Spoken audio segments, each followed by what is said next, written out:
নারীর সঙ্গে আবহমান সভ্যতার যোগ। আজ এই এত সুন্দর একটি অনুষ্ঠানে আমি আহত হয়ে ভীষণই আনন্দিত।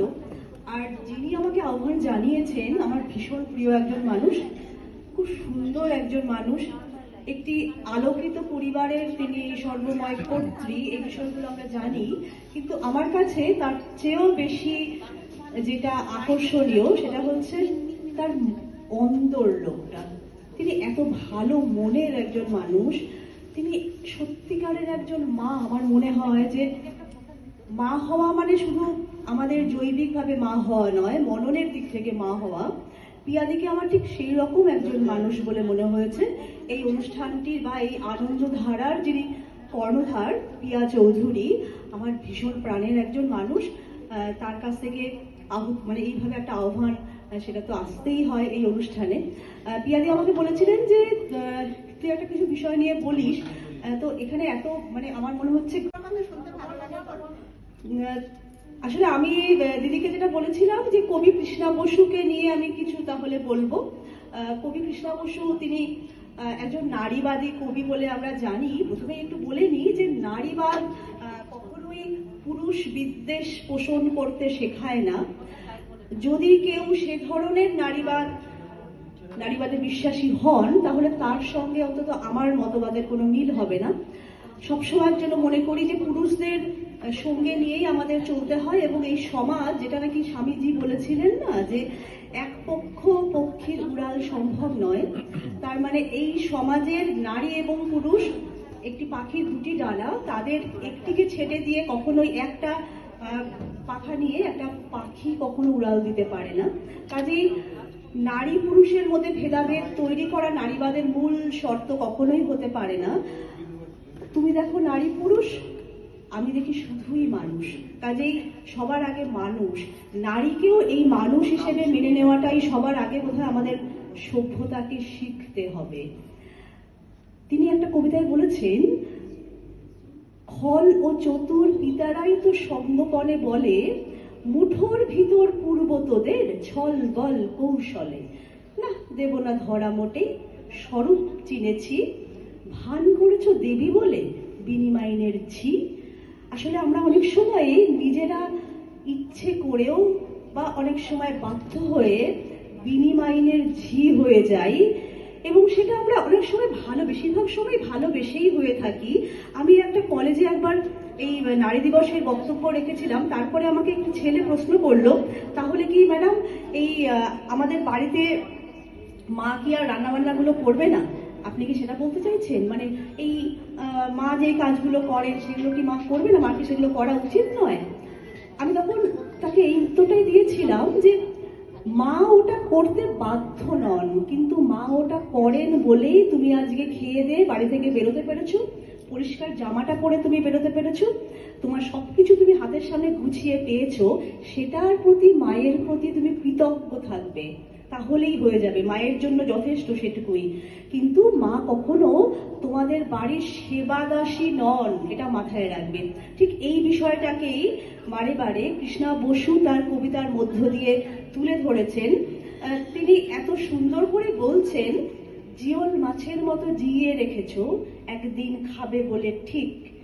এই যে আমাদের নারীর অবস্থান আমাদের সমাজে, আমরা তো চতুর্দিকে দেখছি এমন সমস্ত ঘটনা ঘটছে, যে ঘটনাগুলোতে মাঝে মাঝেই এই প্রশ্নটা আমার মনের মধ্যে ভীষণভাবে জেগে ওঠে, সভ্যতা কি ক্রমে অসভ্য হচ্ছে?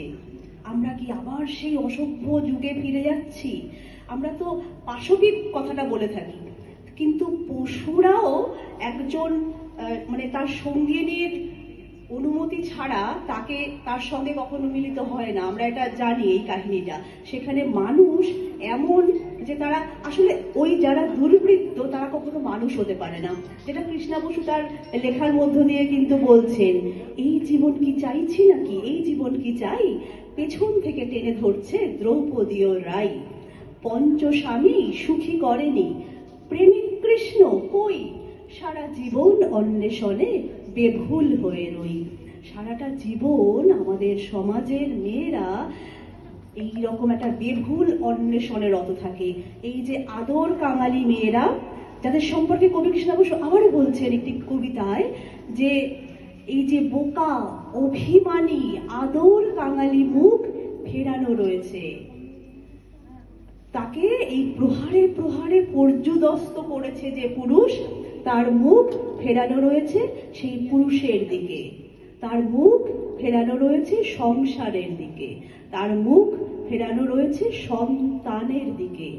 তাহলে নারীর এই আদর কাঙালি রূপটিকে আমাদের সমাজ অনেক সময় আমরা দেখতে পাই যে সেইভাবে তারা দেখছেন না। একটা কথা আমি আবারও বলছি যে যারা নারীকে অসম্মান করে তারা নারী পুরুষ নির্বিশেষেই, অনেক সময় নারীরাও নারীদেরকে অসম্মান করে, কাজেই কোনো পুরুষকে ব্যক্তিগতভাবে আক্রমণ আমাদের লক্ষ্য নয়, তারা দুর্বৃত্ত। আমাদের সমাজের এই দুর্বৃত্তায়নকে আমাদের ঘোচাতেই হবে, যেটা সবসময়ের জন্যই কৃষ্ণা বসু তার লেখার মধ্য দিয়ে ফুটিয়ে তুলতে চেয়েছেন। আমাদের সমাজে তো আমরা সেই রকম পুরুষোত্তমদের পেয়েছি বলেই আমরা এই যে আজকে আমরা এখানে একেবারে নারীদের দ্বারা পরিচালিত এবং ভীষণভাবে নিয়ন্ত্রিত একটি এত সুন্দর সুচারু পরিবেশিত একটি অনুষ্ঠানের সম্মুখীন হয়েছি। সেখানে কিন্তু যিনি মাইকের কাজটি করছেন তিনি একজন পুরুষ। আমি পুরুষোত্তম বলতে পছন্দ করি, যারা সত্যিকারের মানুষ। নারী হিসেবেও যদি আজকে আমি সত্যিকারের মানবিক গুণে সমৃদ্ধ হতে পারি তাহলেই আমি মানুষ। কাজে নারী পুরুষ এইভাবে আলাদা করে নয়, সবার আগে আমাদের স্বীকৃতি মানুষ হিসেবে হওয়া দরকার। কবি কৃষ্ণা বসু কিন্তু বারে বারে সেই কথাটাই বলেছেন। এবং এই যে আমরা নারীর ক্ষমতায়ন বলে একটি কথা বারে বারে শুনতে পাই, এই প্রসঙ্গেও আমাকে একবার আনন্দবাজার থেকে বলা হয়েছিল যে তুমি নদিয়া জেলার নারীর ক্ষমতায়ন নিয়ে লেখো। তো আমি নারীর ক্ষমতায়ন শব্দটা শুনলেই আমার খুব হাসি পায় আর কি, কারণ পুরুষের ক্ষমতায়ন কিন্তু কখনো বলা হয় না, তাহলে নারীর ক্ষমতায়ন কেন বলা হয়? এটা কি তাহলে না হওয়ার কিন্তু হয়ে গেছে এরকম কোনো ব্যাপার? এই ক্ষমতার সঙ্গে একটা মাসেল পাওয়ারের কাজ করে। আমরা কোনো ক্ষমতার লড়াইয়ে বিশ্বাস করি না, আমরা মনে করি আমাদের এক হওয়াটা হচ্ছে মগজের সঙ্গে মগজের এক হওয়া। আমরা মস্তিষ্কের জায়গাটাতে, ওখানে ভেতরে যে একটা গ্রে বলে একটা পদার্থ থাকে, সেই জায়গাটাতে আমরা এক হতে চাই।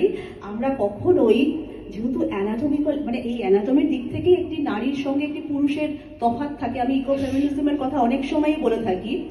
ইকো ফেমিনিজম বলে একটি তত্ত্ব রয়েছে, যেখানে বলাই হচ্ছে যে এই যে প্রকৃতির ওপরে এত আঘাত, গাছ কেটে ফেলা হচ্ছে, পাহাড় ফাটিয়ে সেখানে বড় বড় রেস্তোরাঁ বানানো হচ্ছে, আমরা দেখেছি যে নদীগুলোকে পুকুরগুলোকে বুঝিয়ে দেওয়া হচ্ছে। এই যে প্রকৃতির উপরে আঘাত, প্রকৃতির তো ক্ষমতা হয় না সেগুলোকে আটকানো বা তাদেরকে বলা যে আমাকে এটা করো না। সেরকম ভাবেই নারীদেরকেও তো অতর্কিতে আক্রমণ করে তাদেরকে লাঞ্ছিত অপমানিত করা হয়, তাদের কিছু করার থাকে না। ব্ল্যাক বেল্ট পাওয়া মেয়েও আমরা জানি, সেই দিল্লির যে ঘটনাটি, সেই মেয়েটি ব্ল্যাক বেল্ট পাওয়া ছিল, কিন্তু তাকেও চরমভাবে লাঞ্ছিত হতে হয়েছিল। কাজেই ওই শক্তির সঙ্গে, পুরুষের শক্তির সঙ্গে নারী কখনো পেরে ওঠে না। কাজে শারীরিকভাবে কখনোই এই লড়াইটা করলে সেখানে আমরা জিততে পারবো না। আমাদের সমতা হচ্ছে মানসিকভাবে হতে হবে এবং মস্তিষ্কের দিক থেকে হতে হবে। এবং আমরা সত্যি আমাদের পাশে সেরকম অসংখ্য পুরুষকে পাই। আমরা তো পেয়েছিলাম, আমরা তো আমাদের হাতটা ধরেছিলেন বিদ্যাসাগর, আমাদের হাতটা ধরেছিলেন স্বামীজি, রবীন্দ্রনাথ ঠাকুর। কাজেই তাদের মাধ্যমেই তো আজকে আমরা এই যে আমি এখানে দেবযানী হয়ে কথা বলতে পারছি, সেটা তো তাদের জন্যই।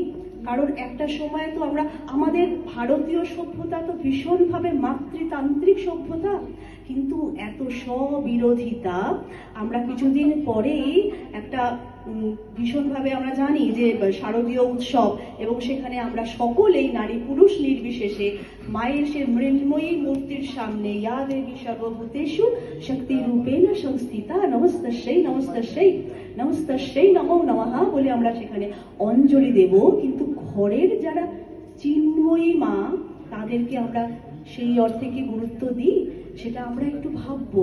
এই বিষয়টা নিয়ে একটা বাস্তব বস্তু সত্যটাকে আমরা একটুখানি দেখবো, এবং সেটা নিয়েই কিন্তু কবি কৃষ্ণা বসু বারে বারে বলেছেন। এবং এই যে লাঞ্ছিত হওয়ার যে ঘটনা, সেটা তো ক্রমশ বেড়েই চলেছে আমরা দেখছি। কাজেই সবটা মিলিয়েই মেয়েদের একটা ভীষণ রকম সমস্যা।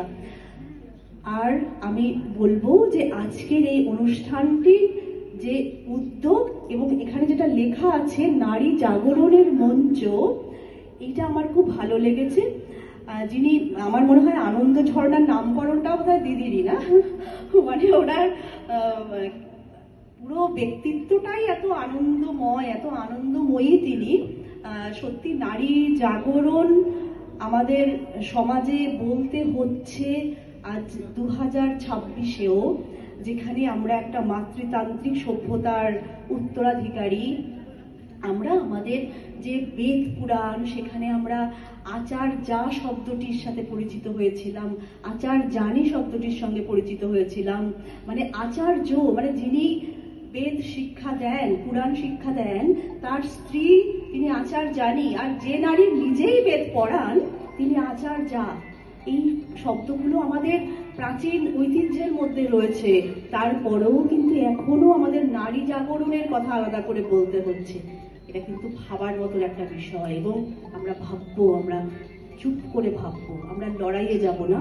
আমরা আমাদের মনকে জিজ্ঞাসা করব যে কেন এখনো এই ধরনের একটা নাম আমাদের অনুষ্ঠানের মধ্যে লিখে দিতে হচ্ছে। সকলেই ভীষণ ভালো থাকবেন। আন্তরিক প্রণাম, শ্রদ্ধা, শুভেচ্ছা, ভালোবাসা, অভিনন্দন।